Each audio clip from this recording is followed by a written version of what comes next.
Alam nyo, isa sa reasons din kaya kami nandito for, alam nyo, enjoyment.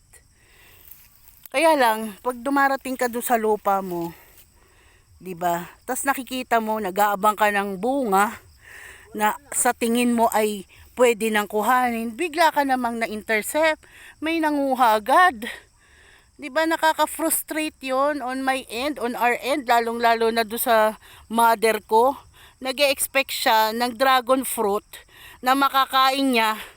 Wala, ninakaw. Ikaw magnanakaw ka, ha? Humanda ka. Wag kang pupunta sa lupa ng may lupa. Ano bang business mo dito? Ha? Wala ka naman business dito eh. Pupunta ka dito, mangunguha ka ng dragon fruit, mangunguha ka ng kalamansi. Kapal na mukha mo, hindi naman sa yung lupa ito. Sobrang kakapalan na yan. Kung gusto mo, ha? Kung gusto mo ng may makuha kang tanim na saging, na dragon fruit, na kalamansi, na gusto mong maggulay ng, ang tawag dito, gulay ng gabi, ay magtanim-tanim ka. Huwag kang aasa, huwag kang batugan.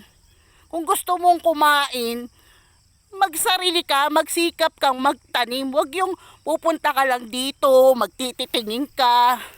Ganyan, hindi ka nagpapaalam sa may lupa ng may lupa, 'di ba? Nakaka-high blood. Yung basta ka na lang magte-trespass, hindi naman sa'yo. Kapal ng mukha mo, boy. Kapal, sobrang kapal mo. Kung sino ka man, I'm sure, napapanood mo to, ha? Napapanood mo. Pag nakita kita, naispatan kitang nagdakaw dito, manda ka, sasabihin mo, ay prutas lang naman yun, yung ninanakaw ko, hindi naman pera. Hindi yun ang point.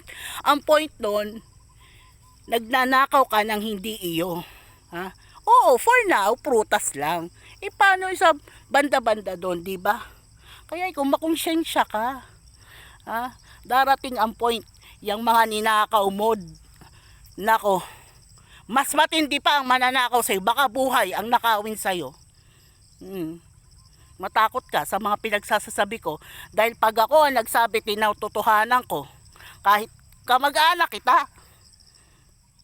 Nako, ako'y marami ng tinalo. Kaya ako'y wag mong hahamungin. Ha? Tek na ito, magtanim ka, batugan. Punta ka ng punta dito, wala ka namang business dito. Di naman iyo to. Gago ka.